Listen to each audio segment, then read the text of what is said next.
Oi, meus amores, tudo bem? Como é que vocês estão? Hoje a gente vai ter a nossa segunda aula, a nossa segunda e última aula sobre o Reino Monera, tá bom? A gente acaba esse assunto hoje, não é a última aula da vida, é só do Reino Monera. E eu descobri que eu consigo ficar aqui no cantinho com vocês, sem atrapalhar os slides. Então, vamos lá. Reino Monera. Vamos relembrar um pouquinho sobre a importância, a reprodução e as doenças que os organismos desse reino causam. Os organismos são as bactérias. A gente viu essa imagem na aula passada e agora a gente vai relembrar algumas coisas que são importantes para essa aula de hoje, tá bom? Então, a gente viu que as bactérias elas possuem uma importância ecológica porque elas estão abundantemente em todos os ambientes, certo? Elas estão presentes em todos os ambientes. Elas fazem um processo de esporulação, de vida latente, ou seja, elas raramente morrem quando acontece alguma emergência, quando o ambiente não está apto para elas sobreviver, elas vão ficar dentro de esporos e aí elas não morrem. Elas participam do processo de decomposição e do ciclo do nitrogênio. E para o homem, a importância delas é relacionada ao uso industrial, quando a gente utiliza a fermentação e a biotecnologia, e também é muito importante a gente saber que as bactérias causam doenças. Aí a gente viu na aula passada que a nutrição das bactérias pode ser por meio autotrófico, ou seja, ou por fotossíntese ou por quimiossíntese, ou por meio heterotrófico, onde as bactérias vão buscar alimentos ou vão buscar matéria orgânica que não seja nem do sol e que não seja de outros componentes químicos. Elas vão buscar, por exemplo, de outros organismos, sendo parasitas, ou de matéria orgânica em decomposição. Então, são as bactérias que fazem decomposição. Elas são chamadas de saprofágicas ou de saprófitas. As bactérias, por modo de respiração, também podem ser divididas em bactérias anaeróbicas e aeróbicas. As aeróbicas são as que precisam de gás oxigênio para fazer a respiração, e as anaeróbicas podem ser obrigatórias ou facultativas. Quando a anaeróbica é facultativa, quer dizer que no ambiente que essas bactérias estão, se houver gás oxigênio, elas vão respirar. E se não houver gás oxigênio, elas vão fazer o processo de fermentação. As anaeróbicas obrigatórias quer dizer que elas obrigatoriamente não utilizam gás oxigênio. E aí elas fazem o processo de fermentação. Beleza. A gente viu também quais são as estruturas das bactérias. Então, a gente viu que essas bactérias, elas possuem uma cápsula, elas possuem uma parede celular e a membrana plasmática. Então, existem 3 cápsulas, 3 componentes que protegem todo o DNA, todo o material genético, todo o citoplasma, os ribossomos, eles protegem, então, essas estruturas de qualquer problema que tenha aí no ambiente. E o DNA, o material genético da bactéria, a gente viu que é chamado de nucleóide. Beleza. A gente também viu que existe uma estrutura chamada de mesossomo e um DNA extracromossômico chamado de plasmídio. Certo. Aí a gente viu que elas são divididas. As bactérias, elas podem ser divididas, né, de acordo com a forma que elas apresentam. Então, elas podem ser cocos com formas esféricas, e aí a gente tem cocos isolados ou então em colônias. Os bacilos, que são as bactérias mais alongadas, que podem apresentar flagelo, tá? E elas podem ser isoladas ou em colônias também. Os espirilos, que também podem apresentar flagelo, que são esses daqui em formato de espiral, e os vibriões, que são em formato de vírgula. A gente viu a aula passada também sobre as reproduções das bactérias, os tipos de reproduções. Então, a gente tem a reprodução assexuada, que é aquela que as bactérias produzem clones. Então, elas ficam se clonando. Então, não existe variabilidade genética. A gente pode chamar de bipartição ou cisparidade. Aí, a gente viu também a reprodução sexuada, ou, como alguns autores vão dizer, que não existe reprodução sexuada, a gente chama de recombinação gênica. E aí, Esse nome existe porque há variabilidade genética, então existe uma troca de material genético. E aí eu tenho 3 processos de reprodução sexuada ou recombinação gênica: a conjugação, a transdução e a transformação. Eu vou passar rapidinho por esses processos porque a gente viu na aula passada, tá bom? Então, aqui é só para relembrar. A reprodução assexuada, ou seja, bipartição ou cisparidade, a gente tem que levar em conta a importância do mesossomo. Essa estrutura aqui, a gente vai entender que é um prolongamento da membrana plasmática. Então, a membrana plasmática, no momento que a célula, que a bactéria, está se preparando para ser partida, essa membrana plasmática, esse mesossomo, é o responsável por fazer a bactéria conseguir partir ao meio. Então, essa parte rosa aqui, ó, que a gente vai chamar de parte invaginada, ou seja, que está entrando para dentro da bactéria, vai ser a responsável, que é o mesossomo, vai ser a responsável por partir a bactéria em 2. Por isso, bi-2 partição. Então, 2 partes. A bactéria aqui, vamos chamar de bactéria mãe ou bactéria original, ela vai começar a duplicar todas as estruturas dela, o DNA, a quantidade de citoplasma, a quantidade de ribossomos, tudo vai ficar em dobro. E aí, quando ela estiver pronta para se reproduzir, quando ela estiver pronta para partir, o mesossomo vai ser criado e ela vai ser, então, dividida em 2. E aí, a gente viu esse videozinho na última aula de como elas fazem isso rapidamente. Aqui é um vídeo acelerado, as bactérias fazem isso, elas se reproduzem mais ou menos a cada 20 minutos. Então, vamos supor que essa bactéria aqui, uma bactéria gera 2 em 20 minutos. Essa bactéria mais essa bactéria vão gerar mais 2 cada uma em 20 minutos. E aí a gente tem sempre essa progressão, por isso que as bactérias se reproduzem rapidamente. E aí, isso daqui, então, é a reprodução assexuada. Alguns autores vão dizer que o processo de esporulação também é uma reprodução assexuada, e tem outros autores que são completamente contra. Por isso, a gente vai chamar aqui, na nossa aula, de processo de esporulação. Eu não vou definir se é uma reprodução assexuada ou não, então a gente chama de processo. Beleza, o que esse processo de esporulação faz? Esse processo gera esporos. O que isso significa? Quando a bactéria não está no seu ambiente ótimo, ela não tem todas as necessidades dela atendidas, então vamos pensar que é uma bactéria que precisa de gás oxigênio, é uma bactéria aeróbica.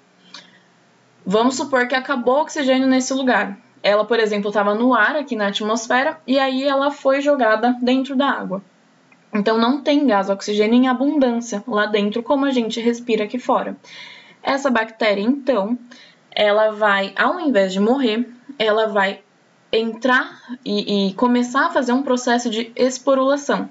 Ela vai gerar um esporo. Tudo o que ela não precisa para sobreviver nessa condição de emergência, ela vai deixar para trás e vai ser degradado. Então, boa parte da membrana plasmática, do citoplasma, da cápsula dela, tudo isso fica para trás, fica degradando e a bactéria, tudo que ela precisa para sobreviver, vai ficar dentro, guardado dentro de um esporo, certo?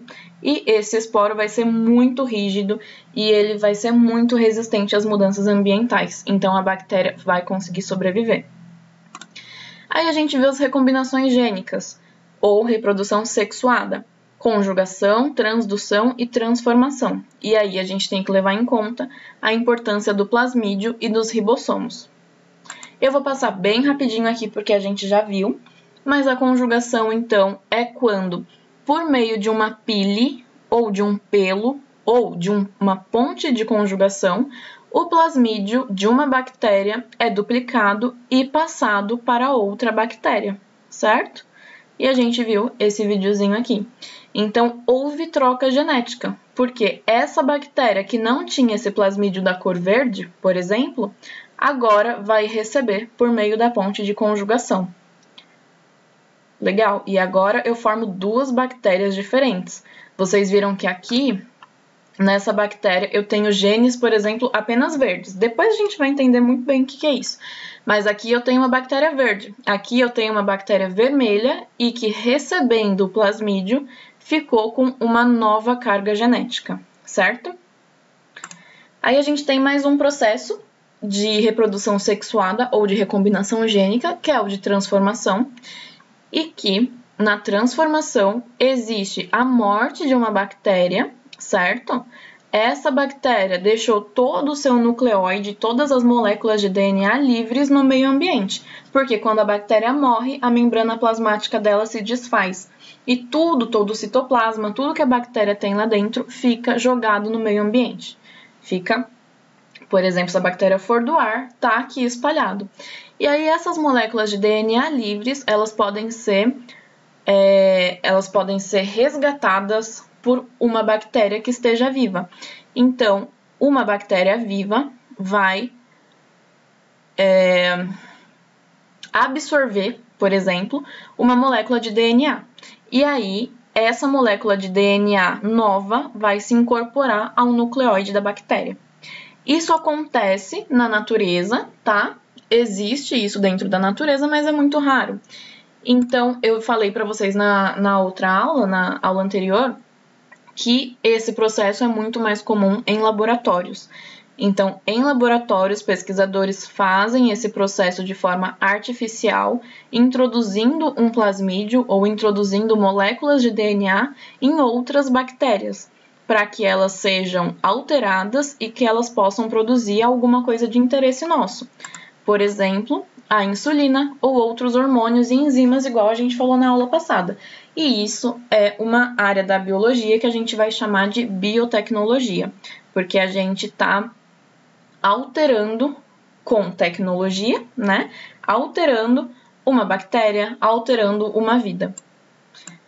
E um terceiro processo de recombinação gênica, que é a transdução. A gente viu que na transdução, o vírus, também chamado de bacteriófago, porque esse vírus ele vai entrar nas bactérias, ou ele vai entrar, ou ele vai alterar as bactérias, por isso é chamado de bacteriófago. Então, no processo de transdução, a gente tem bactéria e vírus interagindo, tá bom? Isso daqui a gente vai falar na aula sobre vírus, que vai ser a próxima aula. Então, guarda essa informação um pouquinho e na próxima aula a gente vê direitinho como são esses processos. Só para deixar vocês um pouco mais entendidos sobre isso, o que acontece? Existe uma bactéria com o seu próprio nucleóide que vai receber uma injeção do DNA ou do RNA do vírus. E aí, o nucleóide da bactéria vai se alterar. Vamos pensar nisso por enquanto e depois a gente entende tudo certinho, tá bom? Beleza. Aí a gente viu também sobre as bactérias e as doenças ali, quando eu comentei com vocês de qual é a diferença entre plasmídio e nucleóide. O plasmídio, a gente tem que saber que é sempre extracromossômico, então é essa pequena parcela de DNA que fica fora do nucleóide, certo? E o plasmídio, ele é muito importante para a bactéria porque ele pode conter genes relacionados com a resistência ao antibiótico. Então, o plasmídio pode fazer com que essa célula bacteriana, com que essa bactéria sobreviva e seja muito mais resistente ao meio ambiente, aos remédios, a todas as coisas que poderiam matá-la, certo? E aí, a gente vai entrar agora, então, Desculpa, me perdi. A gente vai entrar agora num novo assunto da aula, que são as doenças bacterianas. Isso a gente não tinha visto na semana passada. E agora a gente vai ver todos os elementos da bactéria que permite com que ela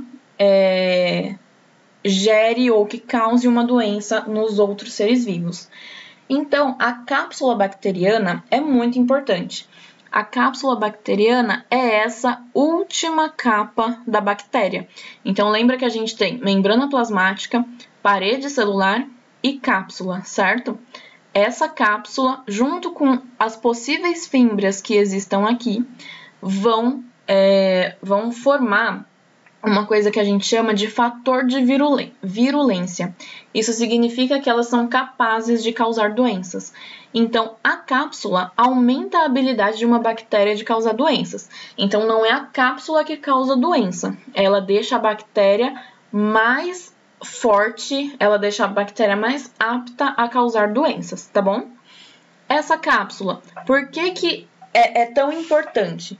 Porque a cápsula vai proteger a célula, vai proteger a bactéria contra a fagocitose de anticorpos, por exemplo. Então, o que isso significa? Quando entra uma bactéria no nosso corpo, vamos supor que a gente está resfriado. O que acontece? O nosso corpo cria bastante anticorpos para combater, para matar essas bactérias. Essa morte das bactérias, né, a luta que os anticorpos travam contra as bactérias, é por meio da fagocitose. Então, os macrófagos, os anticorpos, vão se alimentar, vão comer, vão degradar as bactérias do nosso corpo. Então, a cápsula pode proteger a bactéria desses anticorpos, dos macrófagos, não deixando com que elas sejam digeridas. A cápsula também pode conter água, então a bactéria fica sempre bem hidratada. A cápsula vai proteger contra o ataque dos bacteriófagos, lembra? Lá na transdução, vai proteger contra o ataque dos vírus, por exemplo. E também a cápsula vai ajudar a adesão das bactérias nas células do hospedeiro. Então, quando elas entram no nosso corpo, por exemplo, a gente fica resfriado, talvez isso aconteça porque existam fímbrias aqui na cápsula que vai deixar essa bactéria bem presa no nosso corpo.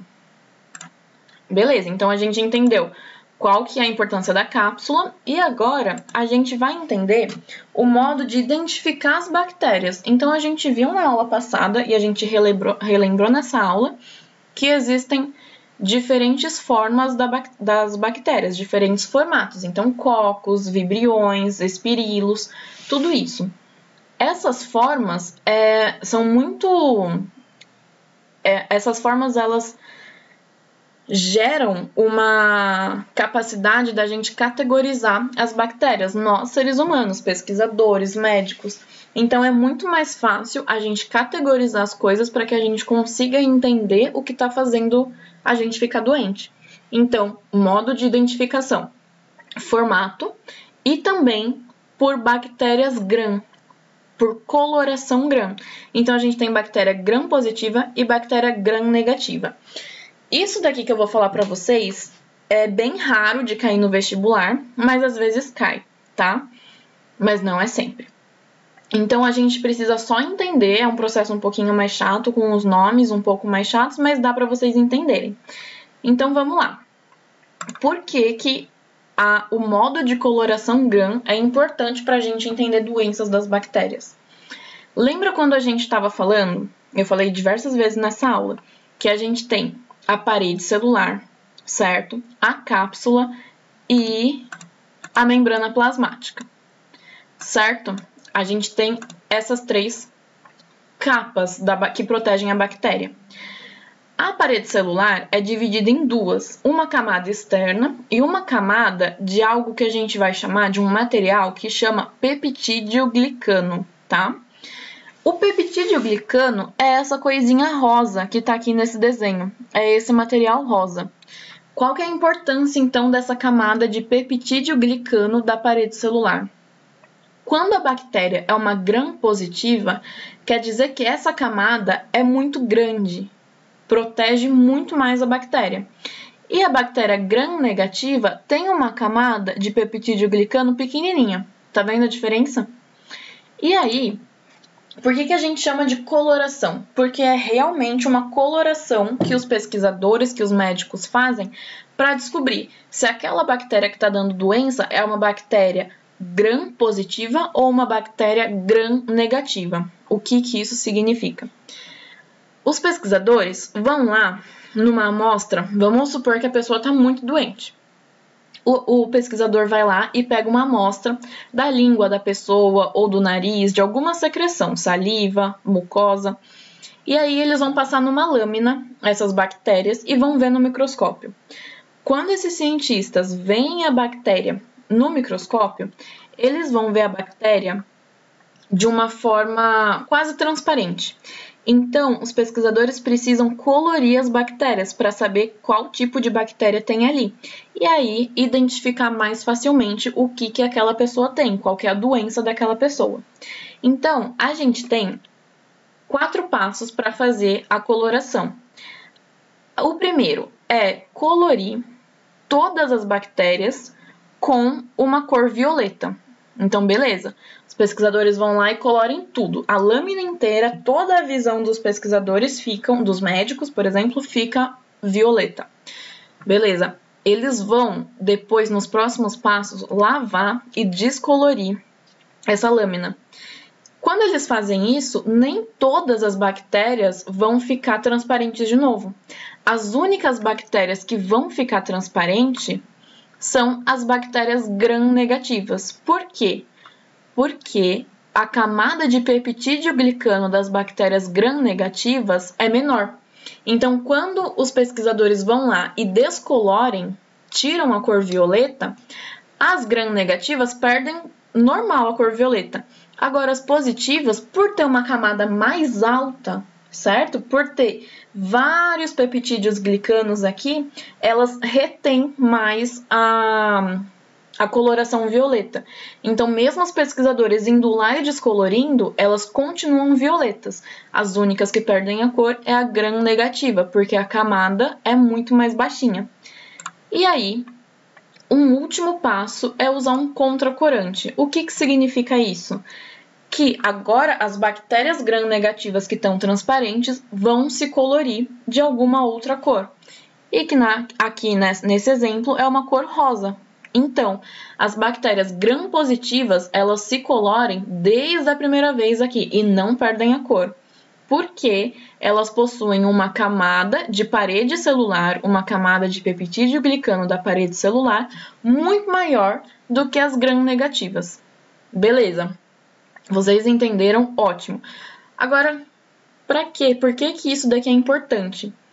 Isso é importante porque a gente precisa conseguir categorizar bactérias, a gente precisa categorizar esses seres, esses organismos que geram doenças na gente, para que a gente entenda como que a gente pode combater essas doenças. Então, vamos imaginar que lá no hospital eu tenho 200 pessoas. Eu pego uma amostra da língua de cada uma delas. Se todas as bactérias forem gram-positivas, eu já tenho automaticamente que descartar, certo? Eu nem vou pensar que essas pessoas podem estar infectadas por bactérias gram-negativas, por exemplo. Então, o meu raio de pesquisa fica muito mais específico, tá bom? É por isso a importância da gente sempre categorizar as coisas na biologia. Então, para falar sobre doenças, a gente tem que pensar nas formas das bactérias, tá? Porque são essas formas que vão dar os nomes das bactérias e também pensar na coloração dessas bactérias, se elas são positivas ou se elas são negativas. Ótimo, entendemos. Vamos ver agora todas as doenças bacterianas, as mais comuns, tá bom? As mais importantes para vocês saberem para o vestibular. Vamos lá. Tem bastante doença, tá? Eu não vou falar certinho de cada uma, a gente vai ter uma visão geral e aí vocês vão ter esses slides para estudar um pouquinho melhor sobre elas, tá bom? Eu vou sempre colocar o nome normal, né, o nome popular da doença e a bactéria que causa essa doença, tá bom? Vocês não precisam decorar isso, vocês não precisam entender esses nomes, o que vocês podem ter uma noção é que os nomes populares das doenças geralmente vêm da espécie da bactéria, tá bom? Então, presta atenção que aqui eu tô com uma nomenclatura de gênero e de espécie, primeira letra maiúscula, primeira letra minúscula e tá destacado em itálico, certo? Então, tuberculose. Quais são as características, como ela é transmitida, qual é o tratamento e como é a prevenção? Qual que é a diferença desses dois? O tratamento é quando eu já contraí a doença, é quando eu já peguei a doença. Então, eu preciso tratá-la. E a minha prevenção é quando eu não peguei a doença, eu estou me prevenindo dela, tá? Então, para tuberculose, por exemplo, a prevenção é aquela vacina que a gente toma no braço quando é pequenininho, que tem a cicatriz até hoje, sabe? Que é a vacina BCG. O tratamento, então, depois que eu já peguei essa doença, o que acontece? Eu posso me tratar utilizando antibiótico, tomando antibiótico, beleza? E aí as características da tuberculose. Ela vai afetar pulmão, rim, intestino, ossos, vai fazer com que a pessoa perca peso e vai ter dificuldade para respirar. E a transmissão ocorre por meio da tosse, fala ou de leite de vaca contaminado. Então, lembra que a gente falou que uma das importâncias ecológicas das bactérias é que elas são abundantes? Então, olha, as bactérias elas podem estar dentro do nosso organismo, elas podem estar no leite da vaca, nas outras doenças elas podem estar na água, elas podem estar no ar, elas podem estar em todos os ambientes possíveis, tá bom? Então, tuberculose, hanseníase, tá? Que a gente vai chamar também, um nome popular é a lepra. Então, é quando acontecem essas vermelhidões aqui no corpo da pessoa. A prevenção da hanseníase ou da lepra é uma educação sanitária, então é higiene. Por quê? Porque a transmissão da lepra, ela pode ser direta, quando a pessoa vai lá e toca na lesão da outra, ou indireta, contato com objetos. Então, quando a pessoa pega numa porta, aperta um botão de elevador que a outra pessoa apertou também. Então, por isso, a prevenção é educação sanitária, lavar bem as mãos e ficar higienizado, tá bom? A cólera. Aqui, ó, a bactéria tá na água, então transmissão por água, por alimentos, por moscas. Então, quando a mosca pousa na água, depois de um tempo ela vai lá e pousa na sua maçã que você tá comendo. Pode pegar essa bactéria. A mosca é uma transmissora da bactéria, tá bom? A prevenção, saneamento básico também. Então, vamos pensar que em um bairro pobre, em um bairro mais afastado, tem esgoto a céu aberto. Cólera é uma das doenças muito comuns, porque a bactéria tá ali naquele esgoto. Leptospirose. Quando a gente sempre pensa que é uma doença que vem dos ratos, né? Os ratos estão lá no esgoto, aí uma enchente na cidade, por exemplo, a gente pisa naquela água, pode pegar leptospirose da urina de rato. Mas, na verdade, essas bactérias, né? Elas podem estar tanto na urina de ratos, de porcos, de cachorros, de bois, e por isso que a gente tem que tomar sempre cuidado. Aí, gente, só um parênteses aqui. Eu tô falando bem por cima das doenças, tá bom? Não fiquem desesperados, não achem que seus cachorrinhos têm doenças, não achem que eles têm leptospirose. Fiquem calmos, a gente tá estudando isso. Eu fiz um resumão aqui pra vocês, tá? Só pra vocês realmente entenderem qual é a importância, né, biológica das bactérias. Então, elas estão em todos os lugares e a maioria delas, ou uma grande parte, causa doenças na gente, mas não fiquem desesperados, tá tudo bem, tá bom? Não fiquem achando que os cachorros de vocês ou que os gatos de vocês têm doenças, tá? Claro que eles têm bactérias que são diferentes das nossas bactérias benéficas e por isso eles podem sim transmitir alguma doença. Mas essas daqui que a gente tá vendo, elas são bem específicas, tá bom? Então, vamos lá. Leptospirose. Sífilis, aqui é uma DST, então é uma doença sexualmente transmissível, ou o que hoje a gente está chamando de não mais de doença, mas de infecção sexualmente transmissível, tá bom? A sífilis também é uma doença por bactéria que pode dar aqui na vulva da mulher ou no pênis do homem e pode causar várias lesões, tá bom? A prevenção sempre, utilizar preservativo durante as relações sexuais. Coqueluche. A coqueluche, ela é caracterizada por uma tosse com um som de apito, tá? Então fica uma tosse bem seca e bem alta. E aí dá para prevenir por vacina e dá para tratar essa doença por meio de muita água, então você precisa ficar sempre hidratado, e por meio de antibióticos. Febre maculosa é aquela doença que dá por conta dos carrapatos. Então, carrapato que tem, aquele carrapato estrela que tem em cavalo e que tem em capivara, tá bom? A prevenção é evitar contato com esses carrapatos, então não ir para o meio do mato sem proteção, por exemplo. E tratamento, a gente consegue fazer o tratamento por antibióticos. Aí a gente tem também a peste bubônica ou a peste negra, que está muito em alta, né? O Facebook, Twitter, a gente está comparando muito o Covid com a peste negra. E aí na aula que vem a gente vai entender um pouquinho melhor dessas doenças, tá bom? Por que elas são tão importantes assim. As características da peste bubônica: febre, calafrios, bubão. O que é isso? É um inchaço nos nódulos linfáticos. Então, no nosso sistema, no nosso corpo, a gente tem sistema digestório, sistema respiratório, sistema nervoso, e a gente também tem um sistema linfático, que é um sistema de linfas. Quando o nosso sangue ele tá com muita coisa em excesso, muitos nutrientes, muita gordura, é o sistema linfático quem vai levar esse lixo para fora do nosso sangue, tá bom? E aí mais pra frente a gente vai entender direitinho sobre isso. Então tem umas características muito perigosas a peste bubônica, e ela é transmitida por picada de pulgas que vivem em ratos, tá? E isso foi há muito tempo. Hoje é uma doença muito rara. O tratamento é por antibiótico e a prevenção é evitar contato com os ratos e, por consequência, com as pulgas, tá bom? A doença causa várias lesões na pele e pode até necrosar partes do corpo. Aí, que mais?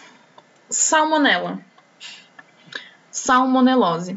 Antes de eu falar dessa doença, olha que legal esse nome aqui.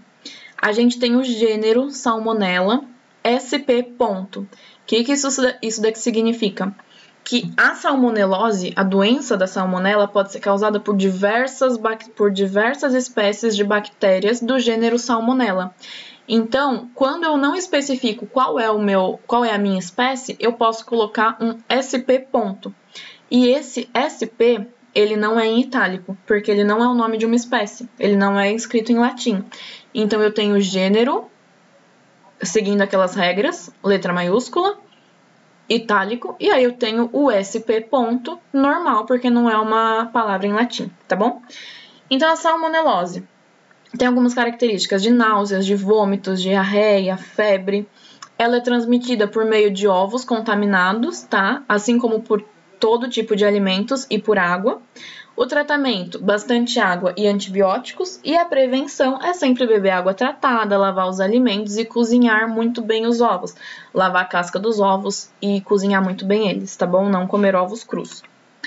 Gonorreia também é uma IST, uma infecção sexualmente transmissível, que por ser uma IST, então, é transmitida por sexo ou por passar da mãe para o bebê, né? Então, a mãe pode transmitir a doença para o bebê durante a gravidez, durante o parto ou a amamentação, tá bom?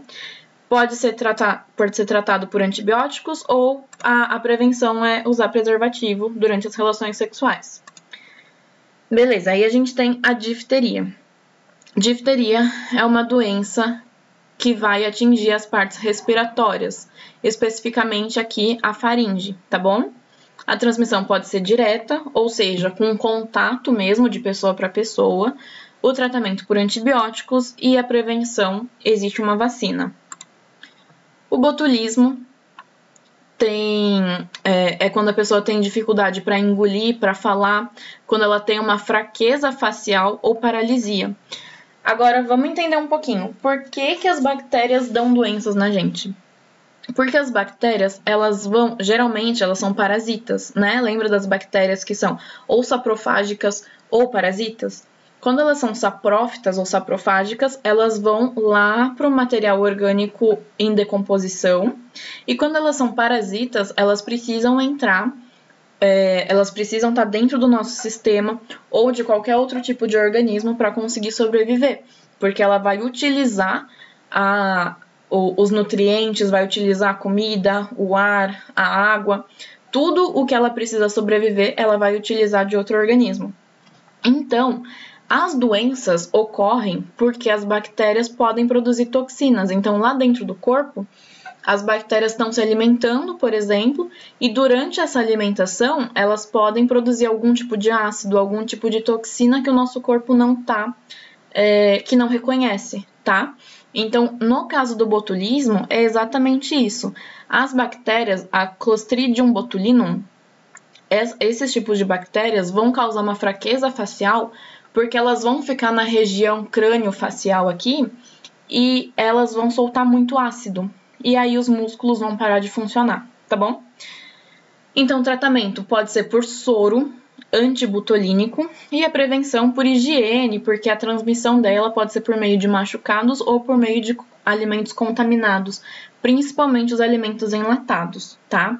Então, a prevenção é sempre higienizar nós, né, nossa mão, tanto quanto os alimentos e as embalagens deles. E aí, uma doença que vocês conhecem bastante, creio eu, é o tétano.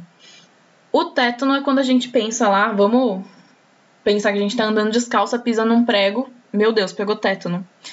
Não é só com prego que isso acontece, tá bom? Isso pode acontecer com madeira, com qualquer coisa afiada que possa causar uma lesão muito profunda na nossa pele e que aí as bactérias que estão nesse material, que vão causar a lesão, entram no nosso corpo, tá? Por que eu coloquei várias imagens aqui? Primeiro porque aqui é o modo de transmissão, tá bom? Então o menino estava descalço e pisou ali numa madeira ou no prego. O que vai acontecer? A bactéria do tétano é um grande exemplo do processo de esporulação. Então lá no prego ou na madeira, existiam esporos da bactéria, esse daqui, ó, Clostridium tetani. Porque essa bactéria, ela é anaeróbia. Então, se ela fica no meio ambiente, por exemplo, aqui na atmosfera, ela tá aqui. Então, existe muito gás oxigênio. E se ela é uma bactéria anaeróbia, ela não sobrevive aqui no gás oxigênio, certo? Ela não sobrevive na atmosfera. Então, ela vai fazer o processo de esporulação para ficar como um esporo, e aí ela pode sobreviver até 20 anos sendo esse esporo.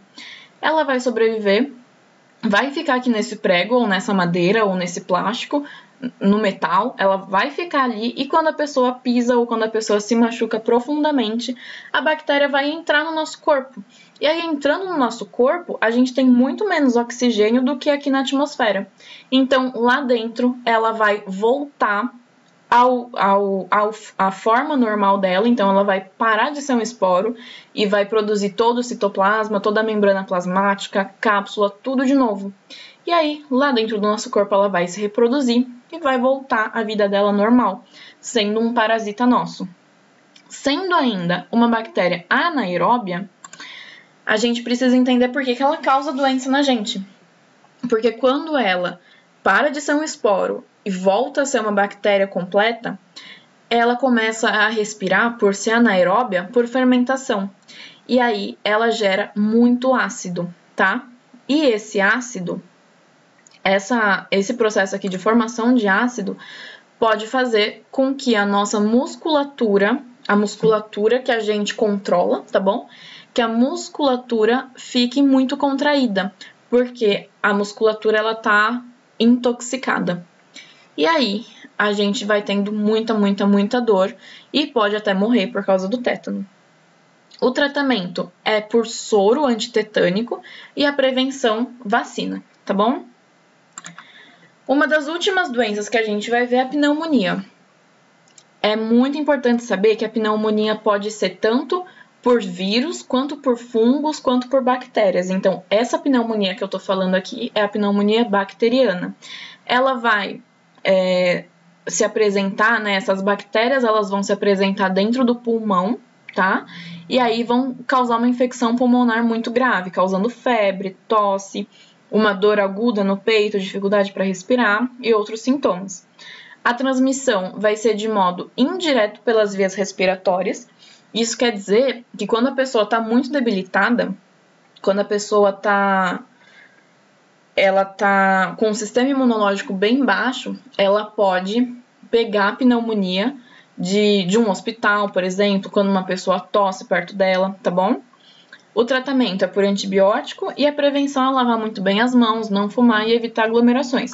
Porque lavando muito bem as mãos e não fumando, a gente tem o nosso sistema imunológico intacto, bem forte. E evitar aglomerações para que as bactérias não passem de uma pessoa para outra. Beleza. Última doença que a gente vai ver, meningite meningocócica. Por que que tem esse nome aqui? Porque essa bactéria, ela vai ficar parasitando a gente nas nossas meninges. As meninges são umas capas que protegem o nosso cérebro. Então, essas bactérias vão ficar aqui na nossa cabeça, nas meninges, e vai formar uma infecção muito grande aqui. E aí vai dar muita dor de cabeça, hemorragias, tá bom? Lesões aqui no cérebro e também podem provocar septicemia, que é uma infecção generalizada por todo o corpo. Quando a gente tem uma infecção e essa infecção cai para dentro da nossa corrente sanguínea e é levado para o corpo inteiro, tá? As bactérias, então, ficam no nosso corpo inteiro, causando a morte. Transmissão direta, então, realmente, quando a gente entra em contato direto com essa bactéria, seja pelas vias respiratórias, seja tocando nas lesões mesmo, o tratamento pode ser por antibióticos e a prevenção por vacina. E aí, essa foi a última doença, acabou. Depois vocês estudam bastante sobre elas, mas também não precisam decorar, tá bom? Não precisa decorar, vocês só precisam ter alguma noção do que é uma doença de bactéria, o que é uma doença de vírus, o que é uma doença de fungos, que a gente vai ver nas próximas aulas. Então, essas daqui são as doenças mais comuns, que são das bactérias, tá bom? Que são as bactérias que causam na gente. Aí, só para finalizar a aula, a gente falou bastante sobre uma prevenção é por soro, outra prevenção é por vacina. Qual que é a diferença dessas duas coisas? A gente vai ver na próxima aula, mas só para a gente ter uma ideia. Quando a gente utiliza soro, quer dizer que eu estou fazendo um tratamento terapêutico ou quando eu estou fazendo um tratamento terapêutico, ou seja, quando eu estou remediando a doença. Então, o soro, ele vai injetar anticorpos no nosso organismo, porque eu já contraí a doença, então agora eu preciso me tratar dessa doença. Se eu já tenho a bactéria aqui, o patógeno que me faz mal, eu preciso de anticorpos para combater isso. E esses anticorpos vêm por meio do soro. E aí, a vacina, ela vai ser uma prevenção, ela vai ser profilática. Isso quer dizer que eu não tenho doença ainda.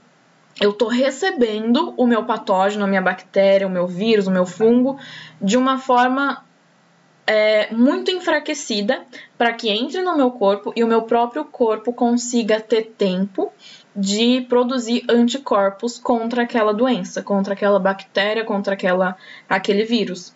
Então, o soro é quando eu já estou doente, eu não tenho tempo de esperar o meu corpo reagir. Eu pego os anticorpos que vêm direto do soro.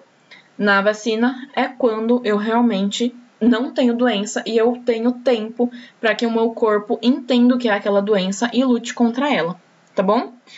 Semana que vem, então, a gente vai ver toda a diferença dos vírus e aí a gente vai retomar o processo de transdução que a gente deixou aqui de lado, tá bom? E vai ver também algumas doenças que sejam parecidas entre bactérias e vírus, para vocês não se confundirem. Beleza? Gente, até semana que vem. Beijo, tchau, tchau.